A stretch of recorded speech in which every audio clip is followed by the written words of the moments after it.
Bem, boa tarde.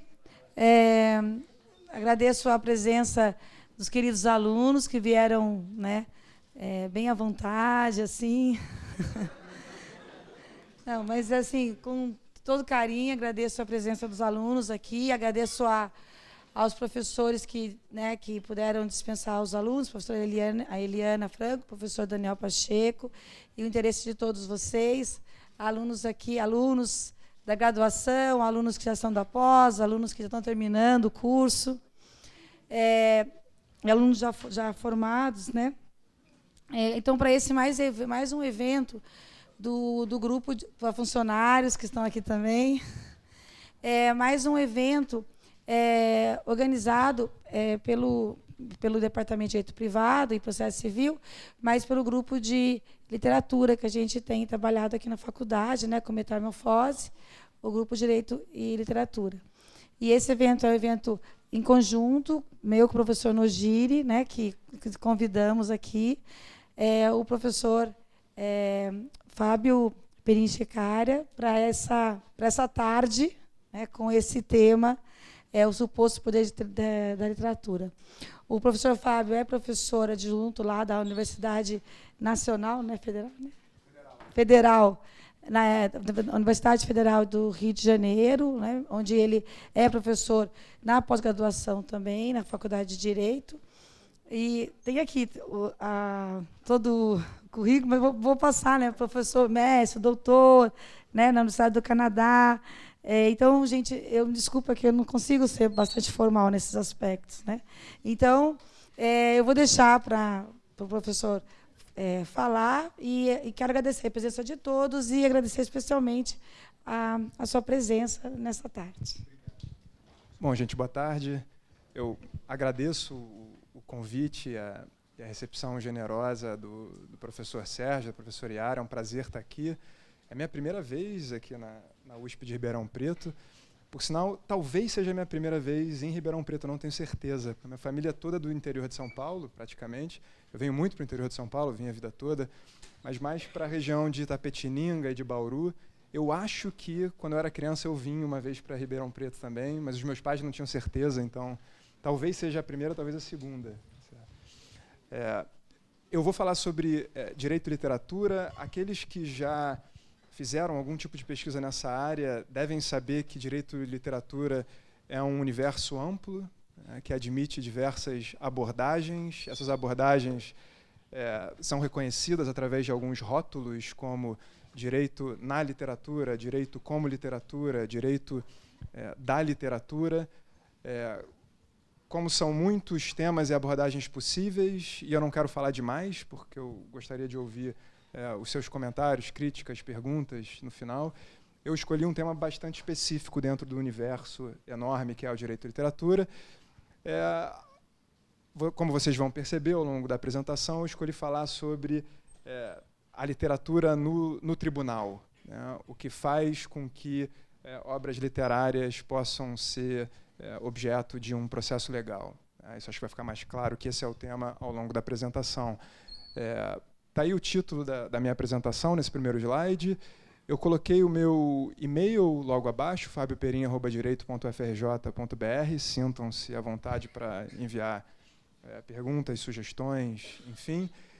Eu tenho um site também que eu mantenho mais para facilitar a minha comunicação com os meus alunos na UFRJ, mas que talvez seja interessante para vocês. O endereço do site está errado aí, eu não vi. Eu já usei o Wixspaces, hoje em dia eu estou usando o WordPress, por isso que eu coloquei ali no quadro do lado, fabiochecaira.wordpress.com. Só percebi o erro agora, porque um colega de vocês me apontou o erro. Então, na verdade, o endereço é aquele ali, não o que aparece no slide, desculpa o engano. Então, vamos lá. A pergunta básica que me interessa hoje é a pergunta por que devemos ler literatura? Por que devemos ler romances, contos, poemas, peças de teatro e coisas do tipo?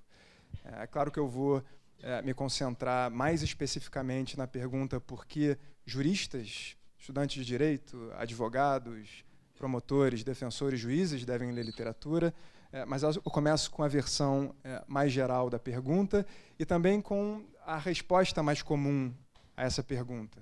Tá? É comum que se diga que nós devemos ler literatura porque a literatura é capaz de humanizar o leitor, de melhorar o leitor em termos éticos. A literatura seria capaz de fazer com que o leitor se transformasse numa pessoa mais compreensiva, tolerante, benevolente, por aí vai. Tá? Vocês logo vão perceber de que essa é uma resposta, logo vão perceber que essa é uma resposta de que eu duvido, mas antes de chegar lá eu quero indicar algumas das pessoas que já ficaram famosas por apostar nessa resposta, na resposta comum à pergunta por que ler literatura. Um filósofo famoso, que já escreveu bastante sobre isso, um americano já falecido, que se chama Richard Rorty, vocês veem a imagem dele ali no quadro.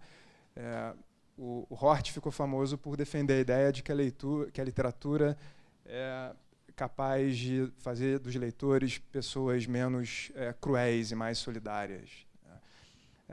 Ele chega a dizer que a literatura, o estudo da literatura, a leitura da ficção deveria, em alguma medida, substituir outras disciplinas que têm tentado promover a solidariedade, a democracia, como a filosofia, a ciência política, por aí vai. Outra autora que ficou famosa por defender uma ideia parecida é essa outra pesquisadora que está no quadro, a Lynn Hunt.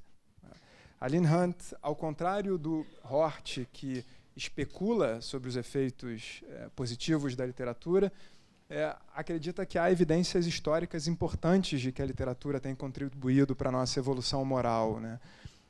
Nesse livro, A Invenção dos Direitos Humanos, ela argumenta que há uma coincidência, que não é mera coincidência, entre o advento do próprio conceito de direitos humanos no século XVII e a ascensão de um certo tipo de romance, o romance epistolar, o romance composto por cartas escritas entre personagens ficcionais, né? Então, essas cartas que nos convidam a conhecer a intimidade dos personagens teriam contribuído para a expansão da empatia dos leitores e, indiretamente, para a popularização do conceito de direitos humanos. É uma afirmação forte sobre o poder reformador da literatura. E, embora esses autores falem sobre o impacto positivo da literatura para leitores em geral, também há exemplos importantes de autoras que escrevem sobre o impacto positivo da literatura no meio jurídico, especificamente. E duas autoras que vêm à mente imediatamente são a Robin West e a Martha Nussbaum, ambas americanas. Ambas já disseram muito sobre o impacto positivo da literatura em juristas, sobre como a literatura seria capaz de tornar juristas mais benevolentes, mais compreensivos, mais tolerantes. O advogado que lê mais seria uma pessoa mais escrupulosa, o juiz que lê mais uma pessoa mais compreensiva, o promotor que lê mais uma pessoa mais benevolente, por aí vai, né? Vejam uma frase marcante da Robin West que eu destaco para vocês. A literatura nos ajuda a entender os outros, a literatura nos ajuda a ter simpatia pela sua dor, a compartilhar sua tristeza e a celebrar sua alegria. Ela nos torna mais morais, ela faz de nós pessoas melhores. É desse tipo de frase que eu quero discordar aqui, embora eu seja um entusiasta do ensino da literatura, mesmo na faculdade de Direito. Deixa eu explicar por quê, aos poucos. É comum que se dê como evidência do impacto positivo e reformador da literatura uma lista de obras que teriam sido responsáveis por provocar, direta ou indiretamente, importantes revoluções sociais e políticas, né? E a lista é grande, destaco aqui algumas dessas obras. A Cabana de Pai Tomás teria sido responsável por precipitar a Guerra Civil Americana no final do século XIX e, indiretamente, teria sido responsável pela abolição da escravidão. É comum que se diga isso. É comum que se diga que as memórias de um caçador uma obra de um autor russo, Turgenev, teria sido responsável por convencer o czar Alexandre II a abolir a servidão na Rússia imperial, também na segunda metade do século XIX. Uma série de contos sobre, imagino que essa obra seja menos conhecida do que A Cabana do Pai Tomás, uma série de contos sobre a vida no campo, na época da Rússia imperial, né? Contos que mostram a crueldade com que os camponeses eram tratados pelos proprietários de terra, entre outras coisas, né? Na mesma linha, e para dar um exemplo mais recente, uma outra obra em russo, Um Dia na Vida de Ivan Denisovich, de um autor mais contemporâneo, Solzhenitsyn, teria sido responsável não só para expor a crueldade dos campos de trabalho forçado sob Stalin, teria sido responsável pela própria derrocada do stalinismo. São afirmações fortes que são feitas em relação ao potencial reformador, transformador da literatura. Quando eu comecei a estudar esse assunto, eu me empolguei com esse tipo de relação, né, de obras profundamente transformadoras. Elas pareciam fornecer evidências irrefutáveis do poder transformador em que Robin West, entre outros, apostam, se pelo menos os juristas lessem mais literatura. Eu comecei a duvidar dessa ideia ao entrar em contato com esse livro, que eu recomendo para vocês, infelizmente ainda não foi traduzido para o português, que eu saiba, O Poder da História, Ficção e Transformação Política, de um autor americano, se eu não me engano, chamado Michael Hahn. O Michael Hahn analisa uma das obras que eu mencionei para vocês no slide anterior, e outras obras além dessas. Acho que são 6 capítulos, cada um dedicado a uma obra supostamente responsável por promover algum tipo de revolução social, política, institucional importante. E o Michael Hahn critica essas associações, mostrando que essas obras surgiram em contextos político, econômico, sociais complexos e que elas dificilmente poderiam ser contadas entre os principais fatores para o fim da escravidão nos Estados Unidos, ou para o fim da servidão na Rússia imperial, ou para o fim do stalinismo e por aí vai, né?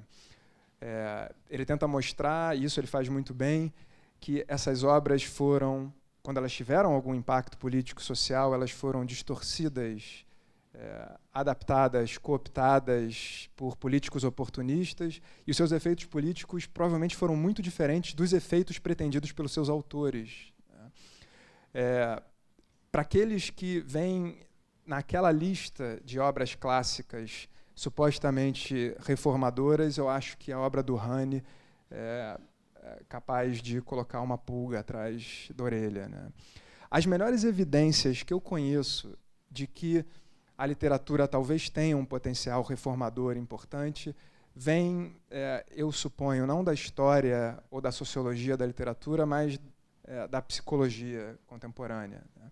Então, uma psicóloga americana chamada Melanie Green, que na verdade não escreve nem publica sozinha, é um grupo grande de psicólogos trabalhando junto com ela, tem escrito muito sobre o que ela chama do fenômeno do transporte, e que ela define assim: recebedores de uma narrativa, seja na forma de filme ou livro, enfim, podem ser mentalmente transportados para o mundo da história. Enquanto estão dentro desse mundo história, perdem parcialmente o contato com seu próprio mundo. Narrativas podem funcionar como uma forma de fuga da realidade. Acho que todo mundo já ouviu isso antes. Já teve uma experiência parecida, né? De esquecer do mundo enquanto assiste a um filme de 2 horas, ou esquecer do mundo enquanto lê um romance envolvente.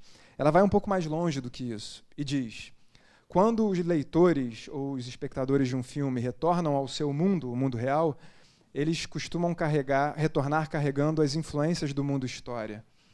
Por exemplo, leitores de As Vinhas da Ira, de Steinbeck, um livro da década de 30, se eu não me engano, escrito por um americano, vencedor do Prêmio Nobel, que fala sobre a pobreza entre camponeses do estado de Oklahoma, nos Estados Unidos, e a tentativa deles de migrar para a Califórnia em busca de trabalho numa época da seca.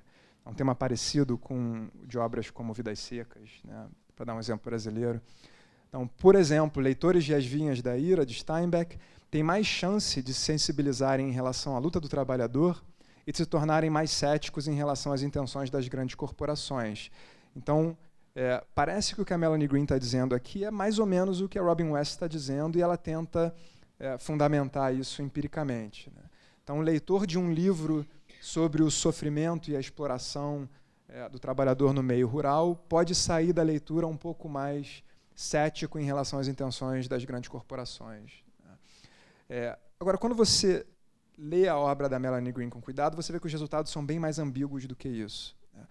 Uma das coisas que ela fez foi entrevistar muitos estudantes universitários, entrevistar primeiro os estudantes para saber como eles pensavam sobre uma série de assuntos políticos e éticos, depois dar algum tempo para que os estudantes lessem narrativas ficcionais com um conteúdo inclusivo sobre temas contemporâneos como homofobia, racismo e coisas do tipo, e depois reentrevistar as pessoas para ver se em alguma medida as suas opiniões mudaram. E uma das coisas que a Melanie Green e seus colegas constatam é que há basicamente dois tipos de pessoa. Pessoas que são suscetíveis ao transporte e pessoas que não são suscetíveis ao transporte. Pessoas que tendem a ser persuadidas por narrativas, até mais do que elas seriam persuadidas por argumentos abstratos, argumentos técnicos, filosóficos, científicos, dados empíricos e coisas do tipo. Mas há também o outro tipo de pessoa. Pessoas que são mais suscetíveis a argumentos técnicos e não só acham a literatura entediante, como veem a literatura como uma tentativa de retórica argumentativamente ilegítima de promover a persuasão. Então, na verdade, o mundo é dividido em dois tipos de pessoa. É claro que a pesquisa dela é feita com estudantes universitários, isso gera alguns problemas metodológicos que a gente pode discutir depois, mas o máximo que a pesquisa da Melanie Green mostra, isso, na minha opinião, é o que eu acho que chega mais perto de corroborar a opinião de autores como a Robin West, é que alguns de nós somos suscetíveis à persuasão narrativa, enquanto outros têm com a narrativa a relação contrária. Dá para ter uma boa discussão sobre se a gente não deve continuar buscando evidências empíricas do potencial transformador da literatura, mas eu quero criticar a resposta comum à pergunta por que as pessoas devem ler de uma maneira um pouquinho diferente. Eu quero apontar para vocês aqui os riscos políticos associados à resposta comum. A ideia de que a literatura é capaz de transformar para melhor as pessoas parece ser uma ideia politicamente progressista e simpática, talvez para a maioria das pessoas na faculdade de Direito hoje, mas ela tem um outro lado mais sombrio e preocupante, que é o que eu quero apontar para vocês agora. E eu acho que isso devia ser relativamente óbvio para autores como Robin West, Nussbaum, etc., embora elas não tenham dado suficiente atenção a esse problema. Eu resumo o problema assim. Se há obras que nos influenciam positivamente, então a gente tem que aceitar a ideia de que deve haver obras que fazem também o contrário. Eu apostaria até que, se a gente considera a indústria literária de maneira global, deve haver mais obras que carregam uma mensagem não inclusiva ou tolerante ou igualitária, mas mensagens no mínimo sutilmente sexistas, racistas, não igualitárias, não inclusivas e por aí vai. E se nós somos suscetíveis ao transporte num sentido, por que é que nós não seríamos suscetíveis em outro?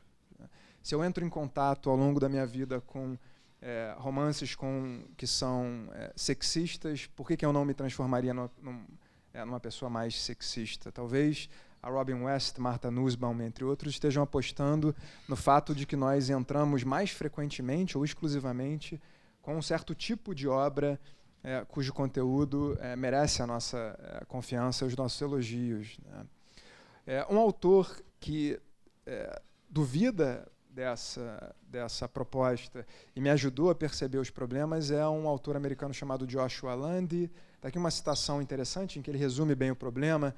Qualquer pessoa que possa ser convertida a um ponto de vista pela ficção pode ser convertida no sentido contrário pela própria ficção. Por que não? Se Gandhi, ele está pensando aqui no filme sobre a vida de Gandhi, basta para me transformar em pacifista na quinta-feira, então Malcolm X, na noite seguinte, é capaz, ou deveria ser capaz, de acordo com a mesma lógica, de me fazer crer na necessidade da violência. Se nós somos tão suscetíveis a narrativas ficcionais assim, ou, como a Melanie Green mostra, se uma certa parcela da população, talvez a metade, tá, de nós somos tão suscetíveis à narrativa assim, então nós somos suscetíveis, logicamente, tanto para o bem quanto para o mal. Né? Tanto pelo pacifismo, se esse é o bem, quanto para a ideia de que só a violência é capaz de nos levar a atingir os nossos objetivos políticos maiores. Né? Para que isso fique um pouco mais claro, antes disso, está aqui um exemplo de obra que foi condenada durante muito tempo pelos seus efeitos supostamente negativos. Né? Não sei se vocês ouviram falar sobre isso, mas Os Sofrimentos do Jovem Werther, um dos grandes romances do século XVIII, um romance epistolar, na tradição que a Lynn Hunt associa ao advento dos direitos humanos, foi banido em muitos países na segunda metade do século XVIII por ter supostamente, embora não haja evidências empíricas fortes disso, provocado uma onda de suicídios na Europa. O livro narra o suicídio do protagonista, Werther, por causa de uma desilusão amorosa. Ele se mata no fim da história. E o livro teria influenciado centenas, talvez milhares, dependendo do autor da época, de suicídios análogos na Europa por pessoas que supostamente teriam se vestido como Werther, em virtude de algum tipo de desilusão amorosa, se suicidado também. Com base nessa alegação empiricamente infundada até hoje, o livro foi banido em diversas regiões durante um bom tempo.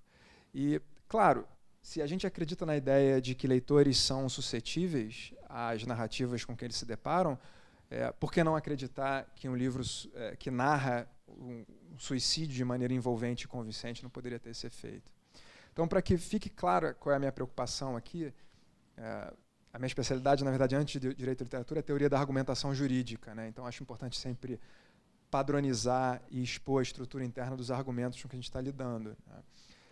Né? Essa é uma premissa aceita pelos amigos entusiastas da literatura de maneira geral. Pessoas com quem, a princípio, eu tenho, e vocês devem ter bastante simpatia. Autores como Hort, Hunt, Nussbaum e West. Né? Há obras literárias que são profundamente influentes. Tá?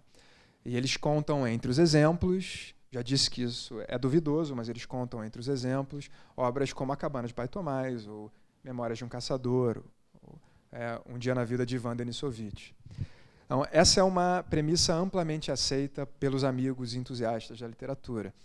Agora, eu estou argumentando que uma segunda premissa, que eles não afirmam com frequência, mas que é relativamente banal, deveria ser aceita por eles também, se eles aceitam a primeira premissa. Tá? Que é a de que, entre as diversas obras literárias a que a gente pode ter acesso, obras clássicas e contemporâneas, não há só obras com mensagem positiva, há também obras com mensagem negativa. Não há só obras inclusivas e igualitárias, há obras também preconceituosas. Se a gente aceita a premissa que vem sendo afirmada pelos amigos da literatura, e essa segunda premissa relativamente banal, que eu acho difícil contestar, embora talvez vocês queiram contestar na fase das perguntas, a gente tem que aceitar também a conclusão que se segue dedutivamente delas. Se há obras literárias profundamente influentes, e se entre elas há obras com mensagem negativa, então há obras literárias capazes de influenciar os leitores tanto positiva quanto negativamente. Eu estou sugerindo aqui que 3 decorre logicamente de 1 e 2. Tá? Então, se a gente aceita a premissa dos amigos da literatura e uma segunda premissa banal, que eu não vejo como negar, a gente tem que aceitar essa conclusão. E agora a gente começa a entrar num terreno meio perigoso. Tá?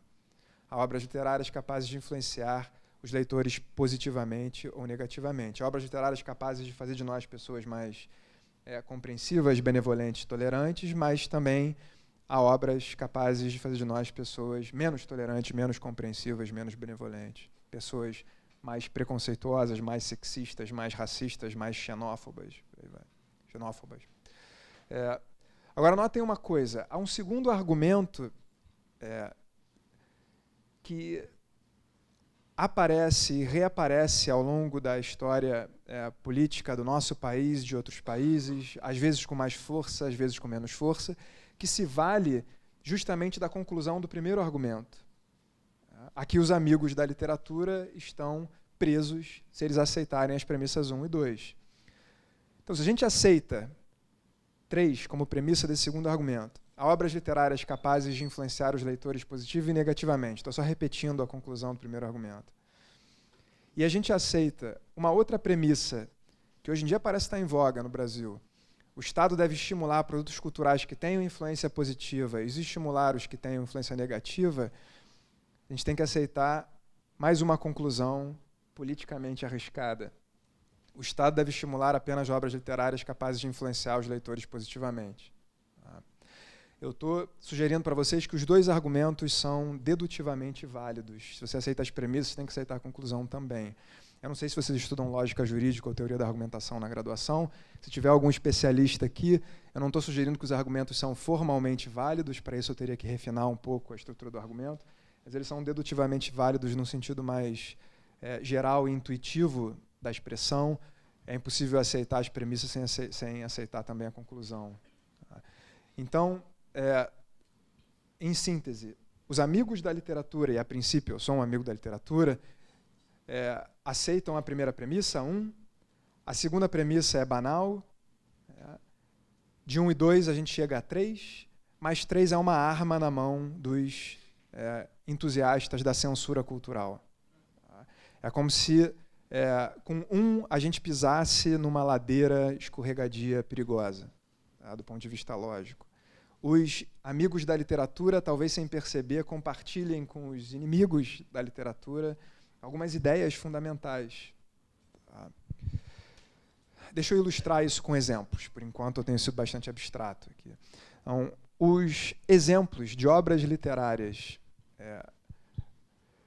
profundas, sofisticadas, que merecem a nossa atenção, mas que tiveram alguma dificuldade de ver a luz do dia em função da interferência dos sensores culturais, é vasta. Não cabem em slides numa apresentação como essa. Vejam só alguns exemplos. Talvez já tenham ouvido falar sobre como Flaubert teve uma certa dificuldade para publicar Madame Bovary na segunda metade do século XIX na França. Já falo um pouquinho mais sobre esse caso.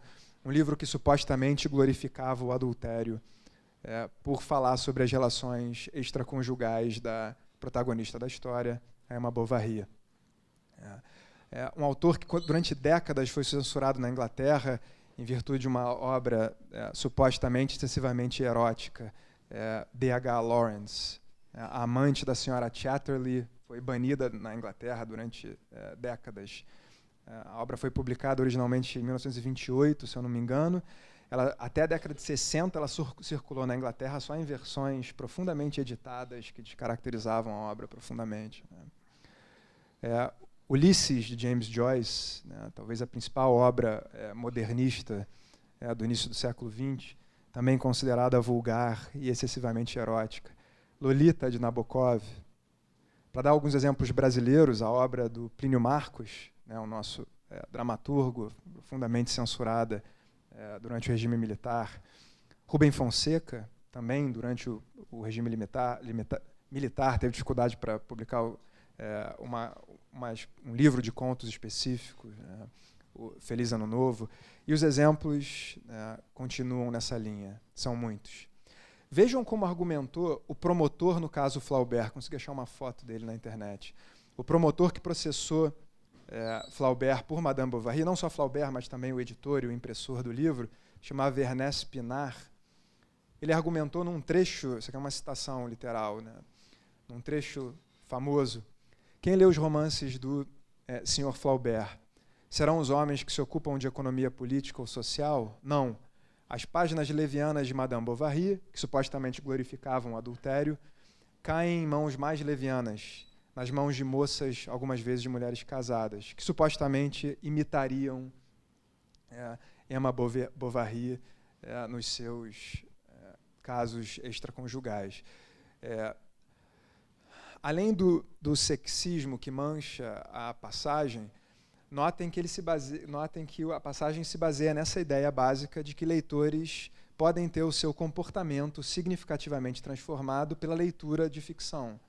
Então, ele supõe que mulheres que talvez se identificassem com a protagonista do romance, Emma Bovary, pudessem se tornar adúlteras em virtude do exemplo de Emma Bovary. A ideia é basicamente a mesma, só que invertida, infelizmente, de autoras como Robin West, Martha Nussbaum, etc.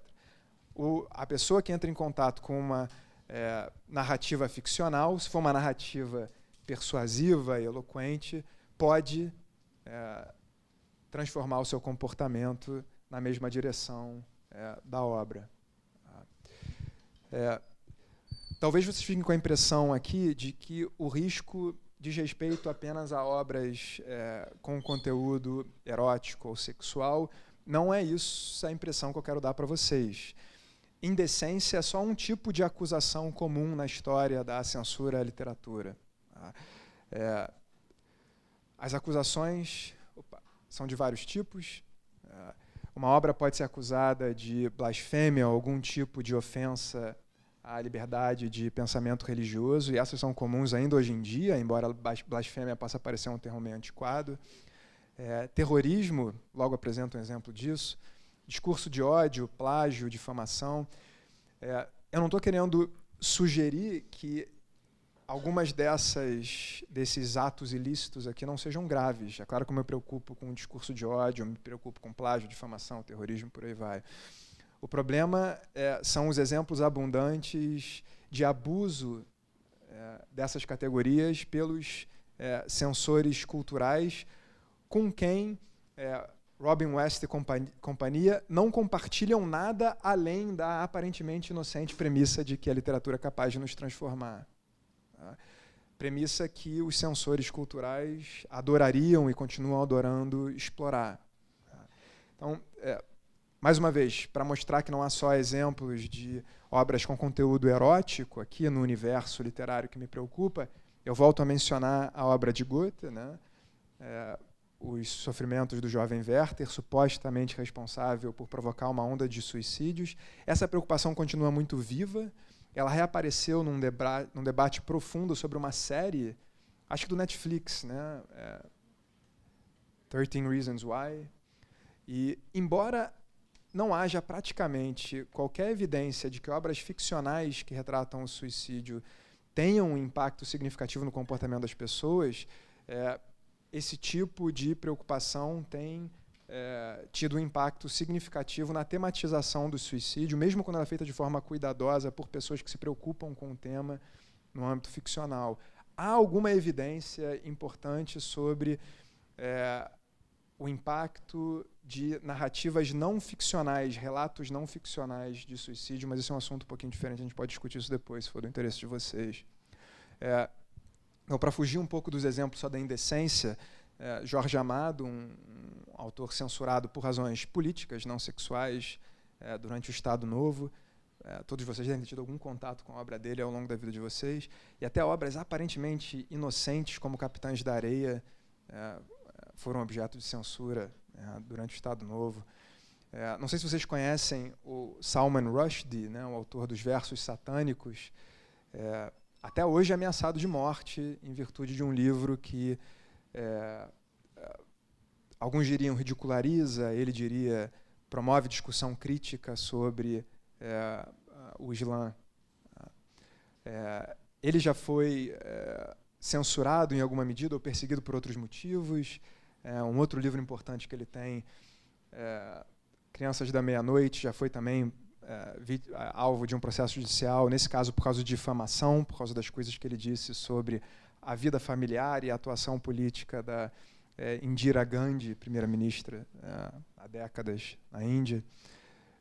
Para dar um exemplo bastante contemporâneo e particularmente alarmante aqui, eu incluí até o nome do rapaz porque eu não queria esquecer, Tosin Oduwole.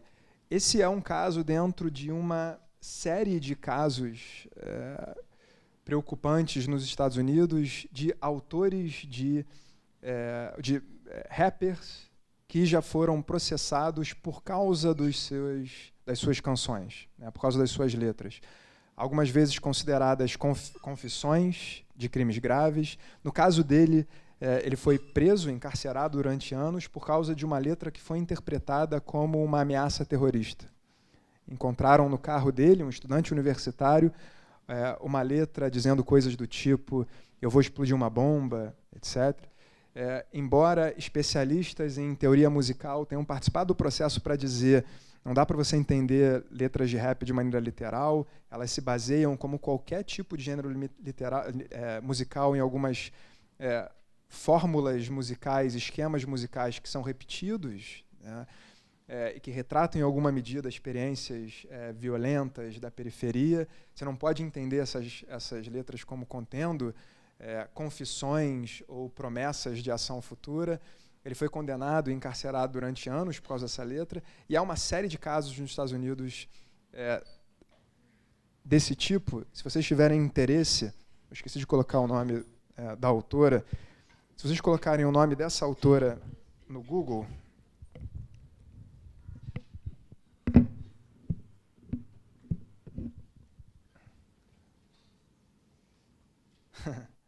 acho que não vai dar muito certo. Eu tinha uma outra. Depois eu coloco, durante as perguntas.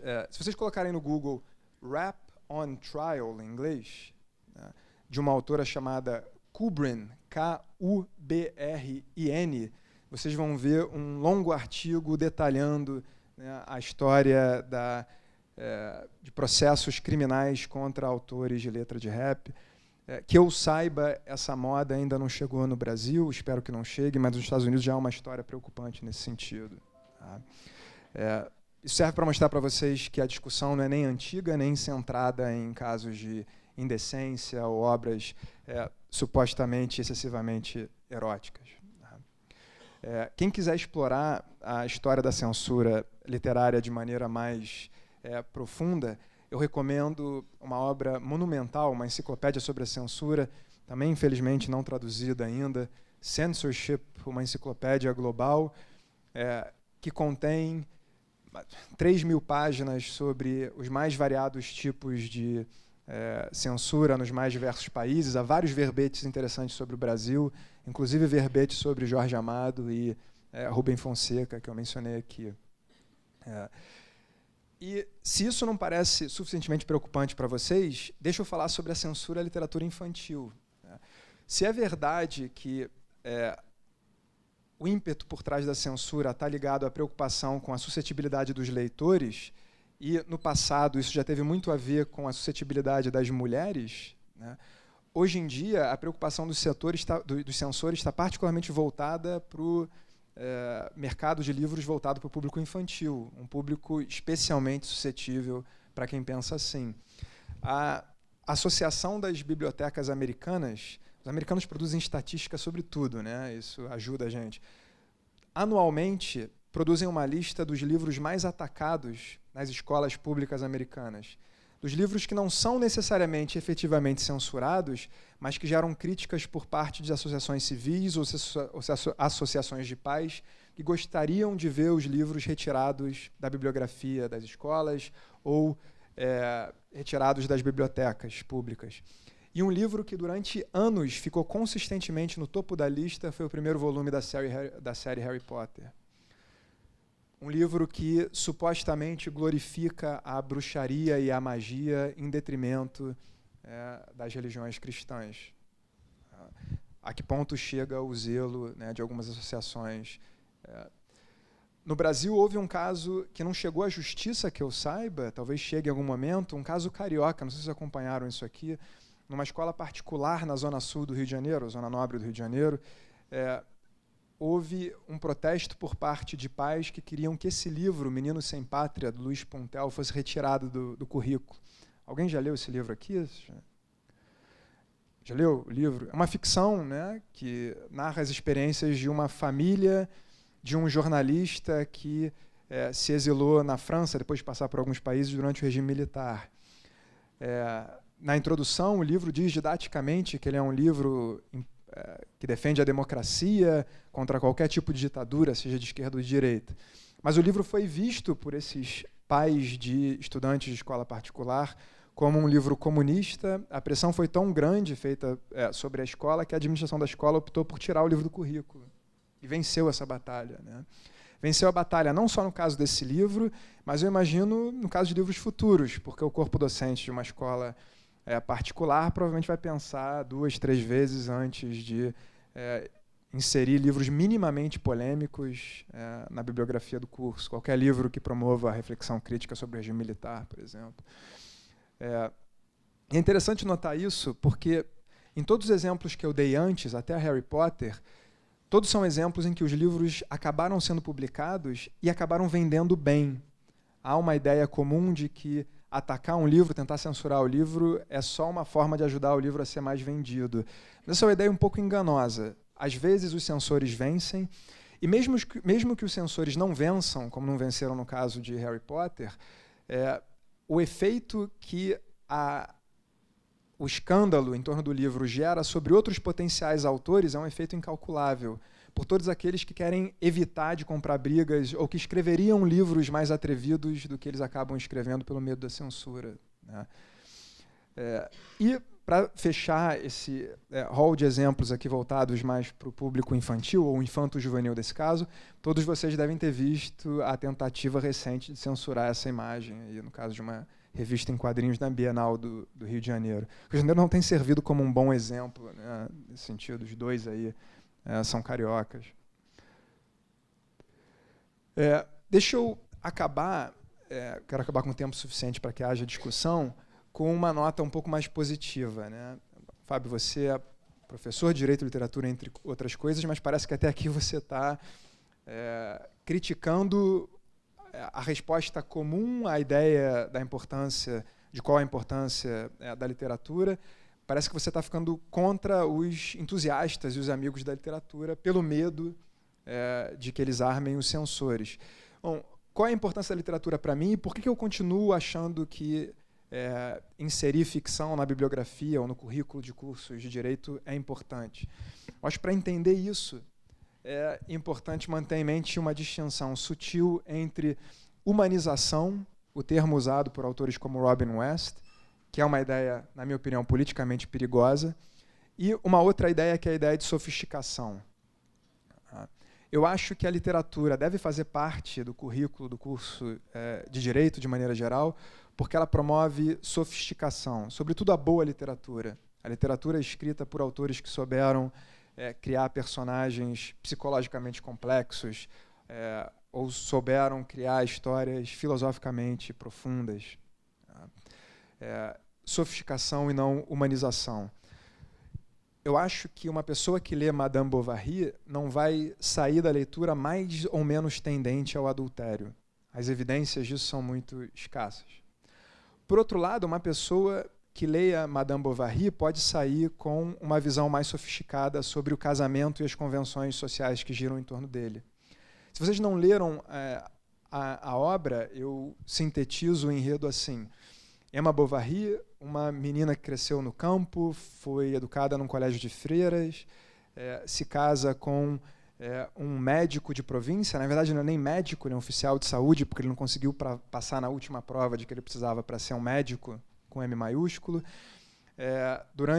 Logo depois de alguns anos casada, ela começa a se entediar com a vida de interior em que ela vive e com o marido muito conformista e profissionalmente medíocre que ela tem. Ela gosta de literatura e arte, quer viajar, ele não tem nenhum interesse desse tipo.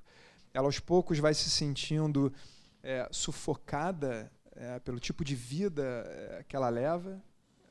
Uma vida sem arte, uma vida sem viagem, uma vida sem qualquer tipo de estímulo que não sejam aqueles estímulos elementares da vida na província, e se envolve com outros homens. Esses relacionamentos também não dão certo e a história acaba mal. Acaba mal para ela, acaba mal para o marido, que termina endividado, arruinado psicologicamente, por aí vai. A leitura cuidadosa dessa obra, na minha opinião, pelo menos foi o impacto que ela teve para mim, lendo essa obra durante a adolescência, foi a de ver que o casamento é muito mais complexo do que ele pode parecer a princípio, né?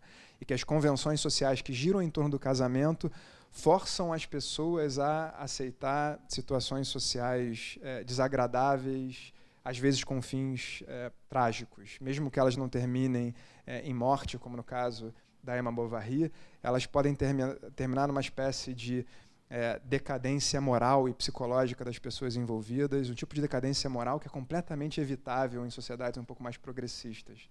Não só quando elas são juridicamente progressistas, mas quando os costumes também são, para permitir que as pessoas transformem os seus pontos de vista. Algumas pessoas diriam que não dá para separar as duas coisas, a humanização da sofisticação. Fazer com que as pessoas pensem com mais cuidado sobre a complexidade de problemas sociais, como aqueles que giram em torno do casamento, seria fazer das pessoas melhores também. E se a gente aposta em sofisticação, então a gente aposta em humanização, e aí a gente entra naquela ladeira escorregadia que arma os sensores culturais. Eu contesto isso. Eu acho que há uma distinção não só conceitualmente clara, mas empiricamente observável entre sofisticação e humanização, e alguns estudos de psicólogos contemporâneos mostram isso. Em particular, do grupo em torno desse autor, Eric Schwitzgebel. Talvez o Sérgio conheça esses autores, não conhece, Sérgio? O Eric Schwitzgebel, entre outros, tem feito pesquisa sobre o comportamento moral de professores de ética. E tem percebido o seguinte, eu não vou falar muito sobre a metodologia de pesquisa deles, que professores de ética se comportam tão mal quanto, e às vezes pior, do que professores que não são especialistas em ética. Então, as pessoas que passam a maior parte da vida deles estudando em detalhe a obra de Kant, Hume, Locke, Rawls, etc., aqueles que têm as visões mais profundas, detalhadas e sofisticadas sobre a natureza dos problemas éticos, não são as pessoas que se comportam moralmente melhor. Tá? São pessoas profundamente sofisticadas, mas não são moralmente boas, as duas coisas não caminham necessariamente juntas. Eu acho que a gente deve apostar na literatura como um mecanismo de sofisticação, um mecanismo capaz de fazer com que estudantes de direito, juristas de maneira geral, reconheçam a gravidade, a seriedade, a complexidade dos problemas éticos da vida atual, sem apostar na sua transformação no sentido de humanização. Não só porque as evidências empíricas disso são escassas, mas porque a ideia é politicamente perigosa, como eu tentei mostrar em slides anteriores. Então, com isso eu encerro a minha apresentação. Deixa eu só fazer um pouquinho de propaganda pessoal. Eu escrevi um artigo sobre os assuntos que eu estou discutindo aqui, sem uma discussão muito mais longa que eu estou fazendo num outro artigo que eu espero que seja publicado em breve, sobre essa parte final e a diferença entre humanização e sofisticação, mas ela já está ali, pelo menos em germe. A importância da literatura para juristas sem exageros, sem os exageros de autores como Robin West, Martha Nussbaum, etc., que, como eu disse, tem servido para, como eu tenho tentado argumentar, tem servido para alimentar o ímpeto pela censura cultural. Bom, para aqueles que quiserem continuar esse diálogo para além do evento de hoje, está aí o meu e-mail, está aí o meu site novamente escrito errado, é fabiochecaira.wordpress.com e não fabiochecaira.wixspace.com. Por favor, entrem em contato. Eu gosto muito disso, não há nada mais prazeroso para quem faz pesquisa do que ter a oportunidade de apresentar a sua pesquisa e ouvir perguntas, sugestões, críticas, ofensas. Como um defensor da liberdade de expressão, a gente tem que estar aberto a ofensas e insultos também. Então é isso, gente. Obrigado pela oportunidade. Espero ouvir agora os comentários de vocês.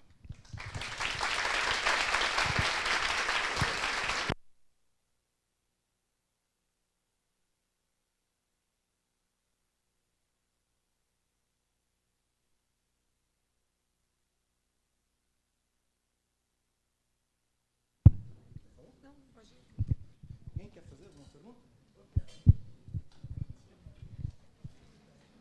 Precisa de usar o microfone? Precisa, porque está gravando.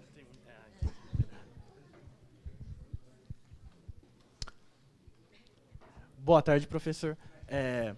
Eu queria perguntar assim, quando a gente vê sobre as transformações que a literatura causa, quando positivos, esses aspectos parece que eles são menos imediatos e mais processuais, uma coisa que leva tempo, uma mudança mais difícil de acontecer. Mas quando negativos, eles são muito explosivos. Igual, por exemplo, analisando Werther, a gente pode ter uma noção de que o romantismo que ele traz acerca do suicídio, de certo modo, pelo menos, suscita a ideia disso, de uma possibilidade de realizar isso daí na cabeça de muitos jovens.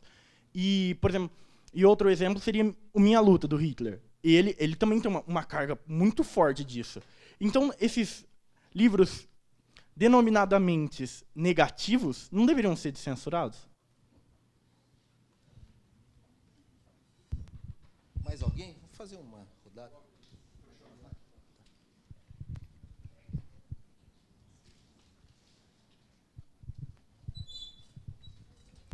Boa tarde, professor. Nesse sentido de que os livros, a literatura, deveria estar dentro do nosso currículo, das universidades, como que ficaria o crivo de escolher os livros, escolher esses textos? Como que a gente selecionaria um texto que... Quais seriam os moldes para escolher esses textos? Mais alguém?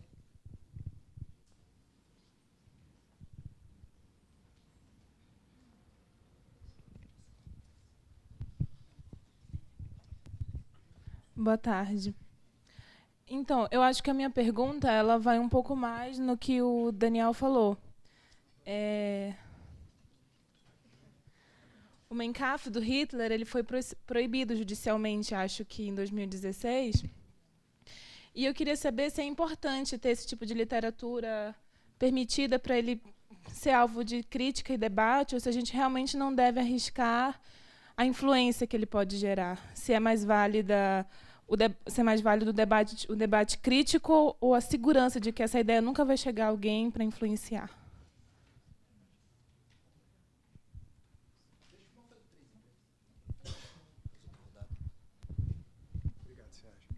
Obrigado pelas perguntas, gente.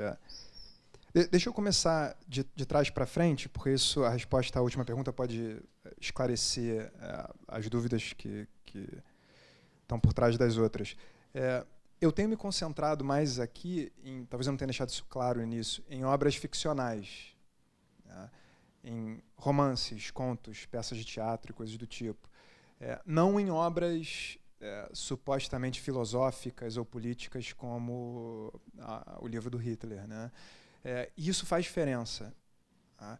Como eu disse para vocês quando a gente estava falando sobre o tema sensível do suicídio, as evidências são fortes de que relatos de suicídios reais têm algum impacto, sim, no comportamento das pessoas.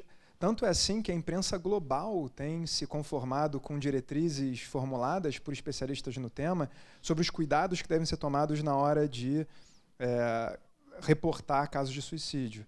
Ou seja, com o mínimo de possível disposição dos detalhes sobre como a morte se realizou, com o mínimo possível de uso de linguagem que possa sugerir uma glorificação do suicídio, e sempre com a oferta de informações sobre como buscar ajuda psicológica, psiquiátrica, para aqueles que pensam em realizar suicídio.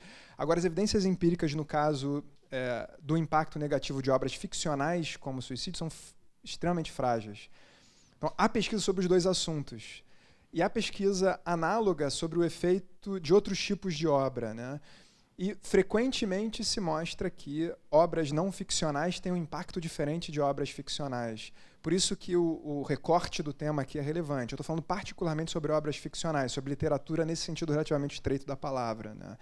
Claro que você pode usar literatura para falar da não ficção também, mas estou falando especialmente da ficção. Então, o problema das evidências empíricas que a gente tem é relevante, né? Então, também é importante deixar claro que eu não sou um defensor da ideia de que a liberdade de expressão não deve ter limites. Agora, eu também não tenho convicções muito fortes sobre como a gente deve traçar os limites da liberdade de expressão, né? Eu não sei dizer exatamente se a forma como a jurisprudência constitucional brasileira tem se desenvolvido nesse sentido é a melhor forma, ou se há exemplos melhores em outros países. Tem que pensar mais sobre isso antes de arriscar uma resposta. Então, eu fujo um pouco da sua pergunta, tentando deixar claro que eu demarquei a minha pesquisa pensando particularmente na ficção. E a demarcação é importante por causa da diferença mostrada por quem faz pesquisa empírica nessa área sobre os impactos, né, de cada tipo de obra, né? Eu acho que isso tem alguma relação com as perguntas que vieram antes, né? Então, você tinha feito a pergunta sobre se livros negativos não deveriam ser censurados. Em alguma medida eu já perguntei, né? Eu fujo um pouco dessa pergunta porque eu acho que ela é difícil demais, né? Não tenho uma resposta madura, sofisticada para te dar agora. Em alguma medida, eu evito o problema dizendo que eu estou particularmente preocupado com livros ficcionais, e em relação a livros ficcionais, eu digo com um pouco mais de segurança que eu acho que eles não deveriam ser censurados. Eu acho não só porque as evidências de que eles têm efeitos no comportamento das pessoas são frágeis, mas também porque eu temo a forma como os censores culturais abusam, até mesmo de legislação bem intencionada sobre os limites. Como escolher os textos? Não sei muito bem como escolher os textos. O desafio é análogo ao desafio que a gente já enfrenta na escolha de textos, do tipo de texto que é usado hoje em dia no curso de Direito, né? Então, você estudou, ou vem estudando Direito aqui, com base num certo tipo de livro de Direito Civil, um certo tipo de livro de Direito Penal, Direito Constitucional, etc. Esses livros foram escolhidos pelos seus professores, provavelmente influenciado por alguns consensos acadêmicos sobre quais são os livros mais adequados.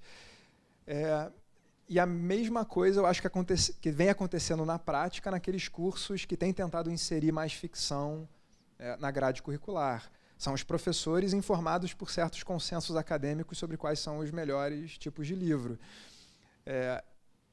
E eu acho que é bom que seja assim, né? Para garantir que a seleção de livros seja minimamente diversificada, a gente tem que garantir que a universidade seja minimamente inclusiva, né?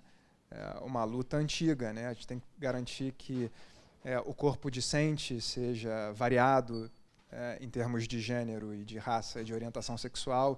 E a gente tem que garantir, e essa luta tem sido mais difícil, né, que o corpo docente também seja plural em termos de gênero e raça. Então, acho que a única coisa que você pode fazer para garantir que os livros sejam bem selecionados, ou pelo menos selecionados de maneira plural, seja garantir que o corpo docente que é responsável, em última análise, pela escolha, seja também plural, né? E também esteja aberto a ouvir os estudantes sobre como essa bibliografia tem que ser selecionada e montada. Mas isso não é muito diferente do processo atual de seleção do conteúdo não ficcional, que, eu insisto, é ainda mais sensível, porque pode ser mais persuasivo, pelo menos para alunos com o perfil dos alunos que entram na faculdade de Direito, do que o material ficcional, que, como eu estou dizendo, sofistica, mas não necessariamente transforma em termos comportamentais. Faz sentido essa resposta? Tem mais uma rodada? Tinha alguém que queria falar aqui?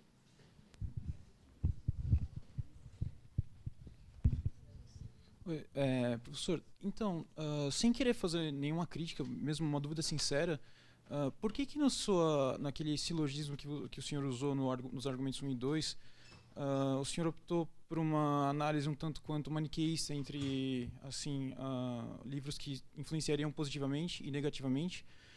Porque não seria um tanto quanto reducionista dizer que dá para separar nesses dois, tendo em vista que a interpretação humana das pessoas que leem essas coisas, ela é subjetiva, relativa e etc.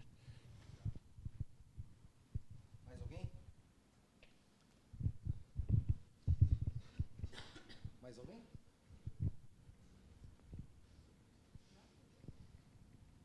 Não? Última chance. Mais alguém? Obrigado, Sérgio. Tá. Eu poderia mudar um pouco a formulação do argumento para dar conta desse problema, mas talvez o resultado não fosse muito diferente. Em termos de preocupação sobre como os censores da cultura, os inimigos da literatura, como eu tenho dito, poderiam se cooptar ou aproveitar a ideia que, a princípio, nasce entre os amigos da literatura, né? Então, vamos dizer que eu dissesse, há obras literárias profundamente influentes, entre elas, há obras com mensagem negativa, positiva e ambivalente. Isso daria conta da sua dúvida? Se eu já fizesse essa alteração aí?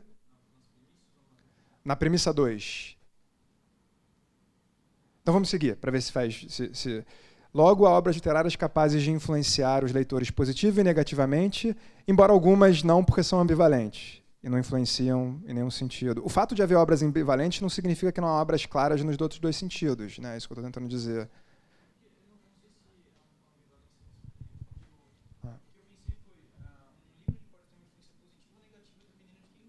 Certo, tá.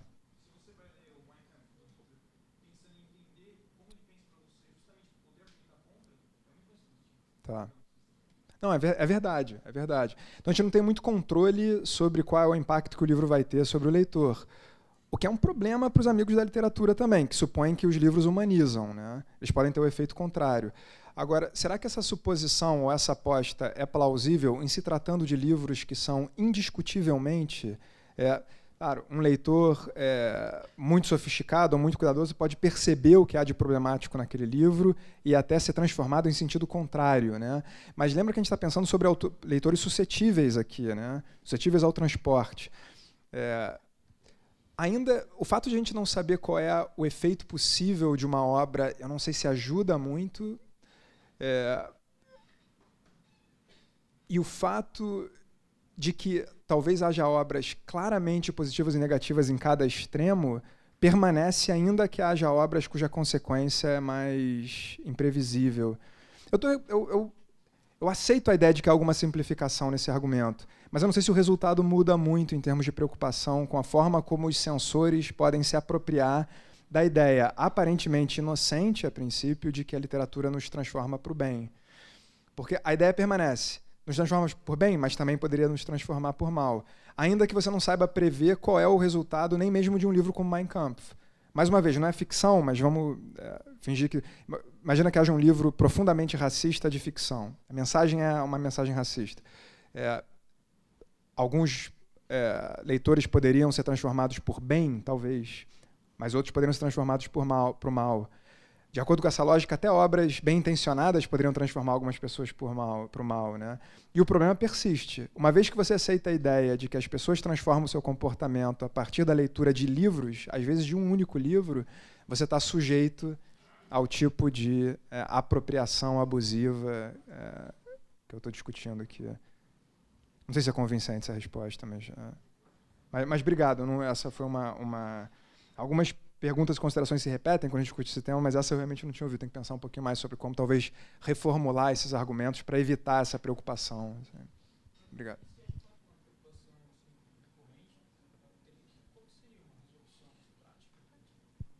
Uma resolução prática de qual problema, especificamente?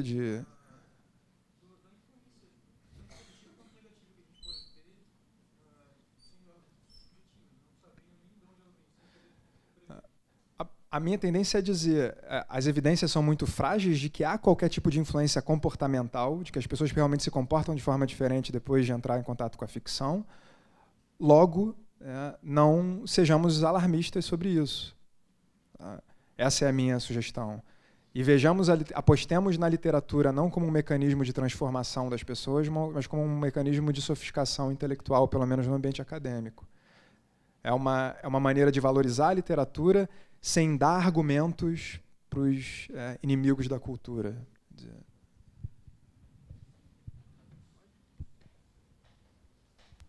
Obrigada. Eu estava pensando, vocês deram exemplos extremos de mensagens claras. E eu estou pensando se você não diria que o perigo está muito mais em obras que não têm um posicionamento claro, por exemplo, um posicionamento claramente racista ou sexista, mas obras que parecem ser normais, mas, na verdade, nas entrelinhas acabam naturalizando essas atitudes, e daí essas pessoas que são suscetíveis de forma inconsciente, no sentido de eu leio e eu consumo uma coisa que eu não percebo, que naturaliza comportamentos que são racistas, machistas, homofóbicos, ou enfim. Será que isso não é muito mais perigoso do que esses livros em que a mensagem é clara? Porque se a mensagem é clara, eu estou consciente daquilo. E aí eu consigo criticar ou não. Mas se a mensagem está meio que na entrelinha e eu tomo aquilo não como uma coisa perigosa, mas como uma coisa inocente, não é muito mais perigoso se eu não tenho essa consciência? Só anotar para não esquecer depois.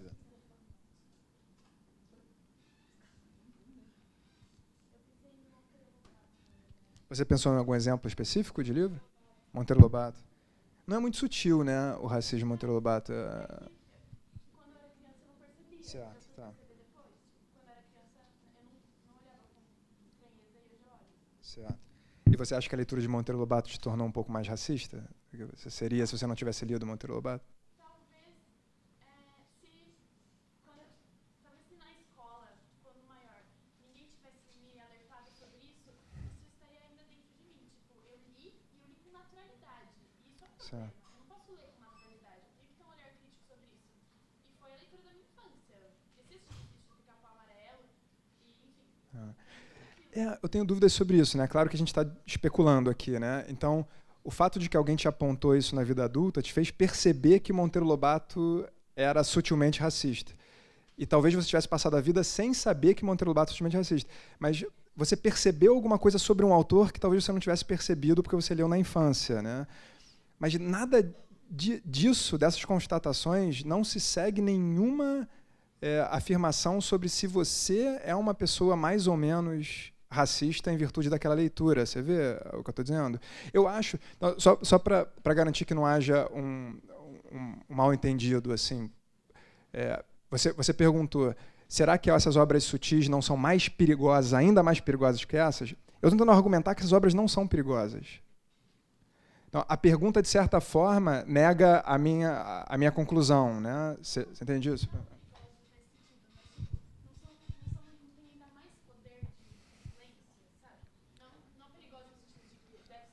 Certo. Será que não tem mais poder de influência?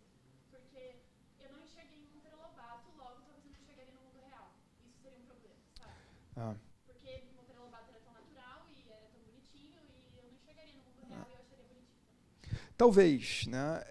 Quando eu comecei a ler sobre esse assunto, vendo esses exemplos do tipo, as afirmações fortes, olha, a Cabana de Pai Tomás contribuiu para o fim da escravidão nos Estados Unidos. Uma obra envolvente e emocionante, quem leu sabe que que fez com que as pessoas se sensibilizassem em relação ao problema da escravidão nos Estados Unidos e transformassem o seu ponto de vista e por aí vai. Tudo isso é muito plausível. Agora, quando você vai ver as evidências históricas disso, elas são escassas, né? Então, eu não estou querendo dizer que isso não é plausível, né? É plausível a ideia de que o contato com obras como a de Monteiro Lobato ao longo de uma vida podem fazer com que você seja uma pessoa mais insensível em relação à questão racial. O problema é que as evidências disso são escassas, né? Várias ideias plausíveis que a gente tem, associações plausíveis que a gente faz, são duvidosas à luz, né, dos estudos mais sistemáticos sobre o assunto. Principalmente quando a gente considera que muitas dessas afirmações envolvem a atribuição de transformações políticas momentosas à publicação de, às vezes, um livro ou outro livro específico, né? E não toda uma leitura ou uma série de influências que você recebe ao longo da vida. É claro, se você falar assim, olha, mas se ao longo de toda a vida eu tiver contato com narrativas sutilmente racistas, vindas de diversas fontes, eu não vou ser mais racista? Acho que a resposta é claro que sim. Mas aí, essa já nem é mais uma tese sobre os efeitos transformadores da literatura, é uma tese sobre como você é influenciada pelo seu meio, né? A ideia de que livros nos transformam já praticamente sumiu da discussão. A gente está discutindo a ideia de que a sua educação te transforma. Se você for criada numa comunidade racista por pessoas que contam histórias racistas, têm opiniões racistas e fazem filmes racistas, você tende a ser racista, sim, né? Mas a gente pode colocar isso na conta de livros, e livros específicos, e livros pontuais, como As Caçadas de Pedrinho, ou algo do tipo, né? Porque é esse tipo de atribuição que é preocupante do ponto de vista de quem estuda a história da censura, né?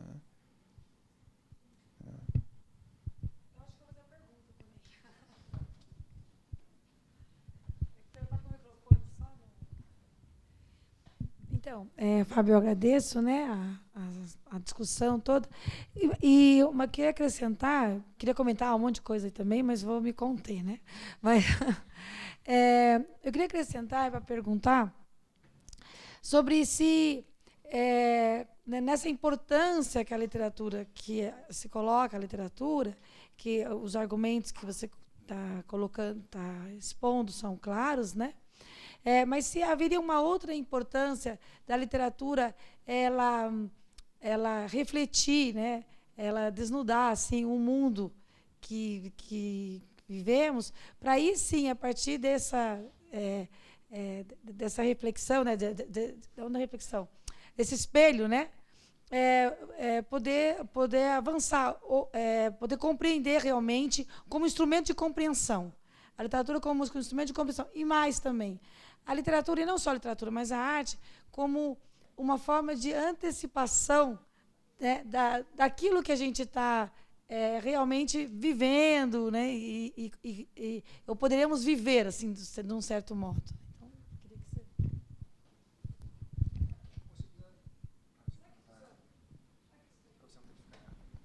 Alô? Alô, agora. Obrigado, Sérgio. Eu acho que eu não deixei isso muito claro, Yara, nessa apresentação.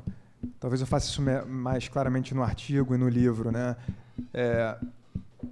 Eu acho que a literatura tem várias funções, né? Eu estou me concentrando aqui nessa ideia de que a literatura tem um impacto eticamente positivo sobre nós.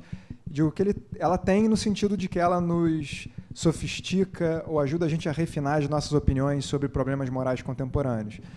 Mas é claro que a literatura tem várias outras funções importantes, né? Desde funções mais politicamente triviais até outras politicamente importantes, né? Então, quem lê mais tende a ter um vocabulário mais rico, tende a escrever melhor e ser mais persuasivo, e tudo isso é importante na formação do jurista, né? Quem lê mais tende a ter mais cultura geral, né? E isso tem alguma coisa a ver com o que você está dizendo, né? Então, ler livros escritos por autores cultos e com experiência de vida ajuda você a entender melhor como o mundo funciona de diversas formas, né? Até porque a boa ficção costuma misturar a ficção e a realidade de maneira complexa e interessante, né? A distopia, existe uma tradição forte de distopias, né? Só para dar alguns exemplos, ajuda a gente a ver o tipo de sociedade em que a gente viveria, ainda que isso não seja provável, se várias tendências do mundo contemporâneo continuassem se desenvolvendo na direção em que elas se desenvolvem, né? Então, não tem como negar que a literatura ajuda a gente a entender melhor o mundo, né? E um dos exemplos disso, ou um dos aspectos disso, é a ideia de que a literatura sofistica a nossa visão sobre problemas morais contemporâneos, né?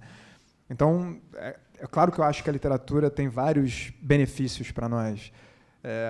Nessa apresentação, só me concentrei nessa ideia de que a ideia duvidosa de que ela nos melhora do ponto de vista ético, né? Mas eu não tenho por que negar essas outras funções importantes da literatura, né? Uma pergunta lá atrás.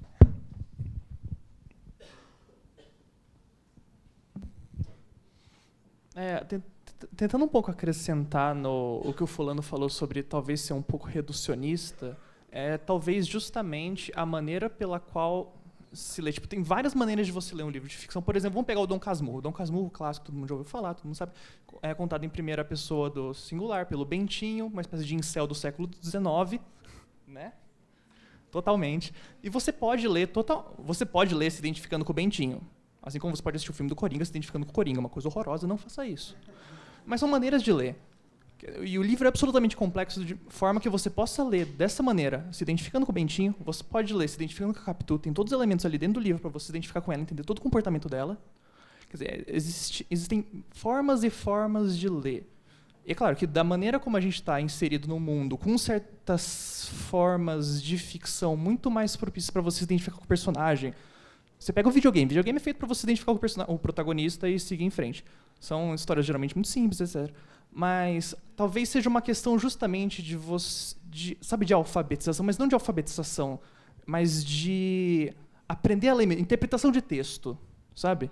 Como que, assim, porque às vezes parece que não tem contexto no que o senhor está falando, que é uma maneira meio transhistórica, transtemporal, da maneira pela qual a literatura afeta as pessoas. Mas existem condições históricas, culturais, etc, etc. A gente pode ver, por exemplo, um caso clássico que eu cheguei a estudar por um tempo, que é a recepção, aí no caso na literatura, da obra do Manet.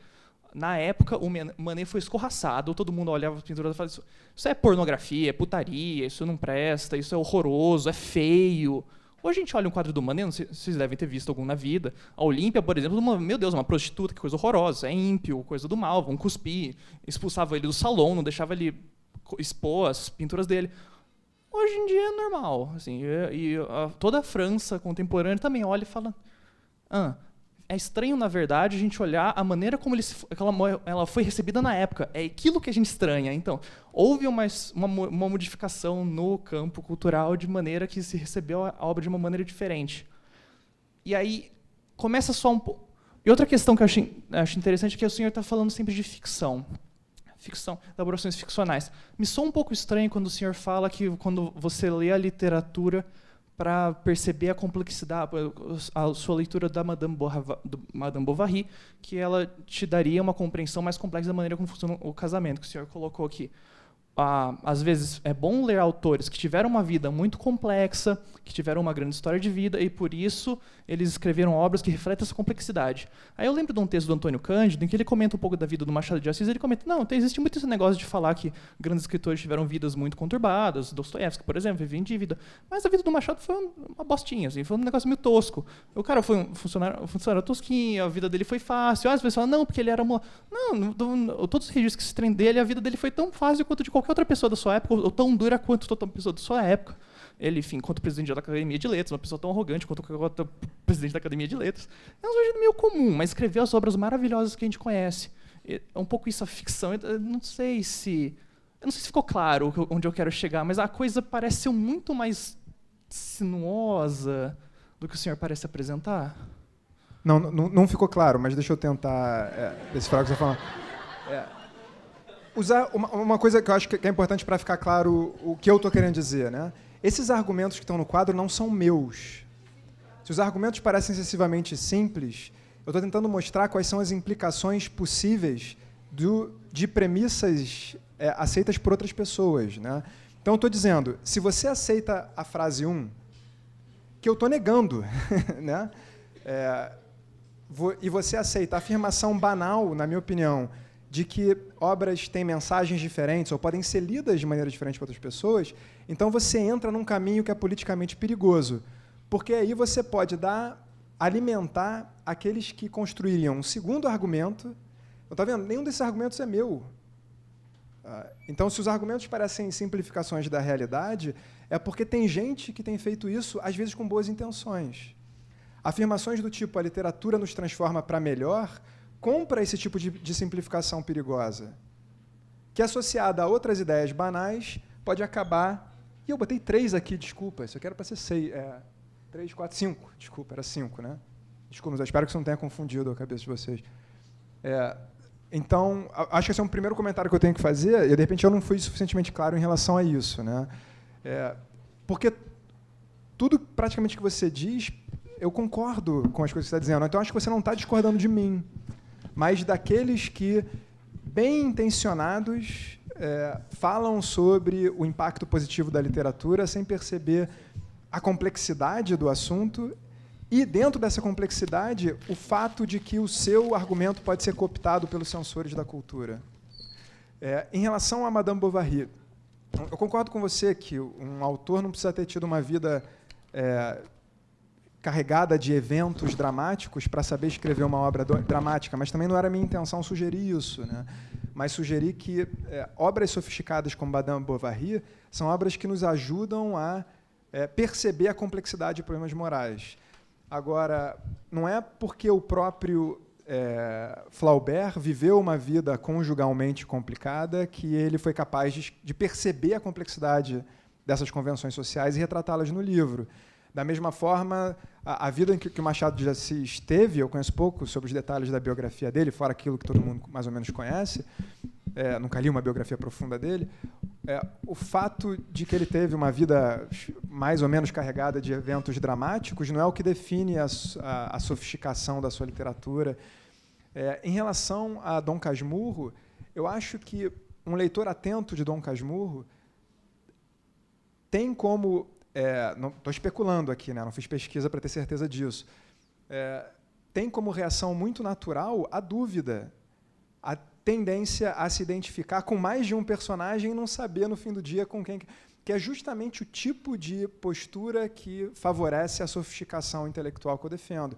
Então, eu poderia descrever para você o enredo de Madame Bovary assim: Emma Bovary tem casos com outros homens e arruína psicológica e financeiramente um marido bondoso dedicado a ela.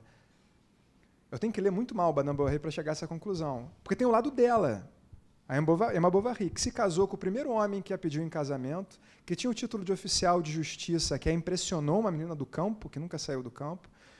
Depois se casou, percebeu que era um homem profundamente conformista e medíocre, naturalmente se relacionou amorosamente com outros homens, se decepcionou também porque aqueles homens eram superficiais e frívolos, e acabou terminando de forma trágica. Se você lê o livro com todo esse cuidado, você passa o livro todo sem saber a quem você deve associar a sua simpatia.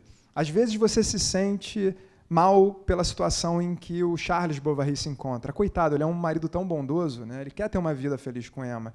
Por outro lado, você sente um pouco do sufocamento moral de que ela é vítima, e você fica entre os personagens. E é justamente essa ambivalência da obra, eu acho que a ambivalência é uma virtude, que faz com que você saia com uma visão de mundo mais complexa do que aquela com que você entrou. Se você achava que o casamento era simples e leu o livro com cuidado, você provavelmente vai sair sem achar que o casamento era tão simples assim. Isso não tem nada a ver com a vida particular do Charles Bovary. Que eu saiba, ele nunca se casou, teve alguns relacionamentos, um namoro platônico com uma mulher com quem ele se correspondia por meio de cartas. Ele provavelmente teve uma vida complexa, todos nós temos, mas eu acho que ele nunca teve a experiência de se casar oficialmente. Posso estar enganado, mas eu acho que eu li isso em algum lugar. Mas isso não afetou a sua capacidade de retratar o casamento de maneira sofisticada, né? Afinal, ele foi filho, morou com os pais durante muito tempo e foi uma testemunha dos problemas no casamento dos pais, provavelmente, né? As pessoas podem ser perceptivas, ainda que elas não tenham vivido aquilo sobre o que elas escrevem. Então, eu me vejo concordando com você em tudo que você falou, e principalmente porque, isso talvez eu não tenha deixado claro na apresentação, peço desculpas por isso, esses argumentos não são exatamente meus. Eu estou pegando uma premissa de que os amigos bem-intencionados da literatura partem e mostrando as suas implicações preocupantes. Tá? Mostrando, sejam mais cautelosos, vocês, amigos da literatura, que têm simplificado a função da literatura, armando sem perceber os seus inimigos. Eu não daria esses argumentos. Eu estou aqui para criticar os argumentos. Então, por favor. Então, vamos encerrando. Eu queria agradecer, né, a palestra, a paciência, todos os diálogos, debates que o professor Fábio nos proporcionou, né? Eu acho que a presença dele também demonstra que talvez haja um espaço aqui na faculdade para nós discutirmos direito e literatura, né? Que é algo que nós não discutimos com frequência, aliás, né, muito pouco. Talvez isso seja uma oportunidade para a gente repensar a possibilidade de novos espaços para esse tipo de discussão, né? E agradecendo a presença de todas e de todos, eu declaro encerrada a sessão. Obrigado.